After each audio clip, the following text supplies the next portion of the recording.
Alors, le service central des armes du ministère de l'Intérieur a été créé en novembre 2015 par Bernard Cazeneuve, alors ministre de l'Intérieur, pour avoir auprès de lui une entité de gouvernance unique sur la circulation des armes civiles sur le territoire national, partant du constat que jusqu'alors, il y avait une multiplicité d'intervenants, pas toujours complètement bien coordonnés, et que le ministre de l'Intérieur, le gouvernement, avait dans certains cas des difficultés à avoir une vision globale sur la circulation des armes civiles en France. C'est la raison de la création du service central des armes. On parle beaucoup de nouvelles technologies et on pense essentiellement à la production d'armes grâce aux imprimantes de 3 dimensions. C'est une menace réelle. On peut fabriquer des armes létales avec une imprimante 3D.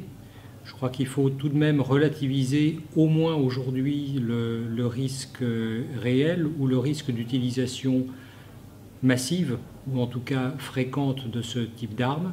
Les imprimantes laser sont des technologies qui ne sont pas d'une simplicité évidente d'utilisation, elles sont relativement onéreuses. Les armes fabriquées avec cette technologie ne sont pas aujourd'hui d'une fiabilité certaine.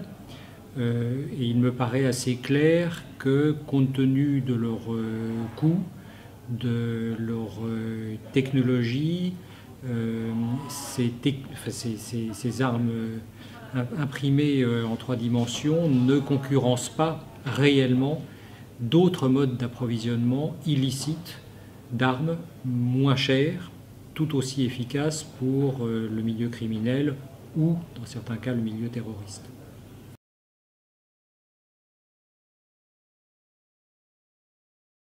Comme dans tous les domaines, la réglementation, la législation des armes est très fréquemment à la remorque des évolutions, et notamment technologiques, dans le domaine des armes, qui sont d'abord des objets techniques dont les caractéristiques définissent la dangerosité et donc la possibilité ou les capacités de détention par les uns ou les autres selon leur profil, selon la pratique sportive par exemple ou de chasse qu'ils veulent développer.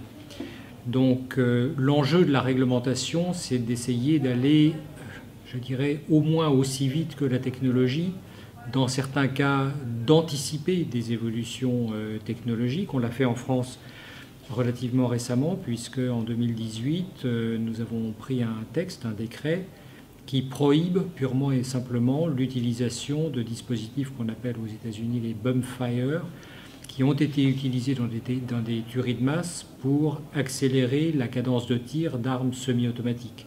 On n'a pas connu d'utilisation de ces dispositifs en France. Nous n'avons pas attendu le drame sur le territoire national pour prendre une mesure d'interdiction définitive et complète de ce type de technologie.